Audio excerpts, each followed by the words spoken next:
On Afghanistan, on the SIV process, any updates on the administration's efforts to find a third country to host processing of those visas, as well as can you confirm the administration is adding additional staff to help vet those applicants?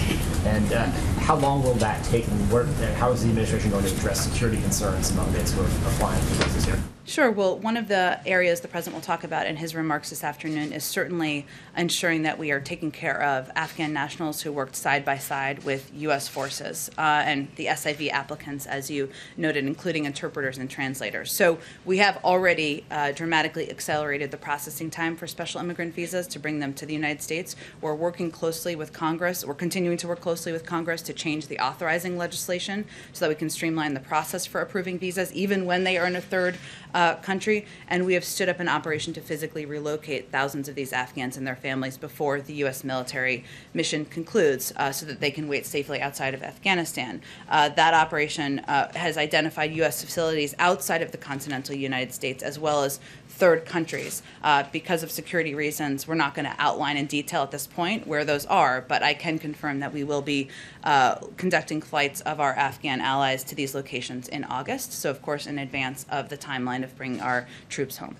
And then we're going to hear from the President later, but is it an acceptable outcome for the President if Kabul were to fall to the Taliban? I mean, that's widely predicted by experts, including the U.S. government, as a potential outcome here of U.S. withdrawal. Is that an acceptable outcome for the President? Well, firstly, let me say the reason the President is speaking to all of you and the American public today is because he views this as an opportunity to once again communicate to the American people the security challenges he inherited in Afghanistan and affirm why he made the decision he made in April to withdraw our troops and end our involvement in the war. And the question fundamentally facing him was, after 20 years, was he going to commit more American troops to a civil war in Afghanistan?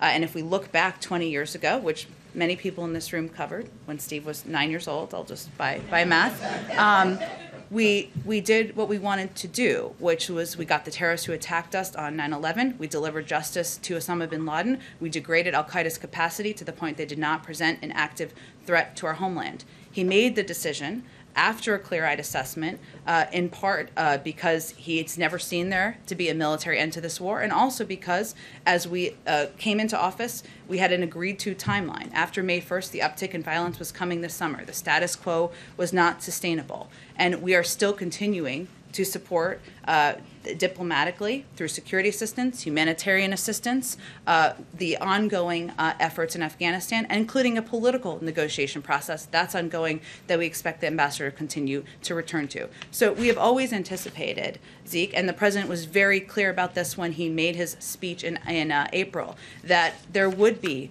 an uptick in violence, that there would be an uptick in turmoil on the ground.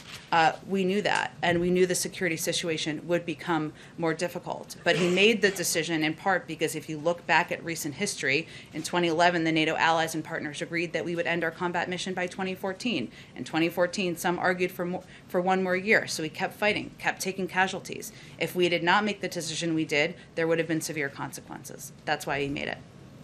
Do you believe it's go ahead, Steve. Do you believe it's still possible that the Afghan security forces can repel the Taliban?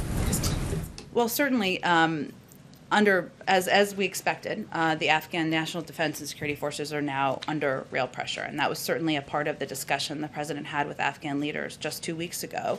And we're going to continue to provide funding and ensure they have capacity to maintain the Air Force. And I would remind you that even since we engaged together with our NATO allies and partners, we have trained and equipped nearly 300,000 currently serving members of the Afghan National Defense and Security Forces. And one of the clear messages that the President sent directly in the meeting he had, and he will continue to convey, is that it is now time for them to be in the lead. They are in the lead as we pull our troops back, and we will continue to support them with security assistance and ongoing training. And we have continue to have the authorities that we've long had through our withdrawal later this summer. Separately,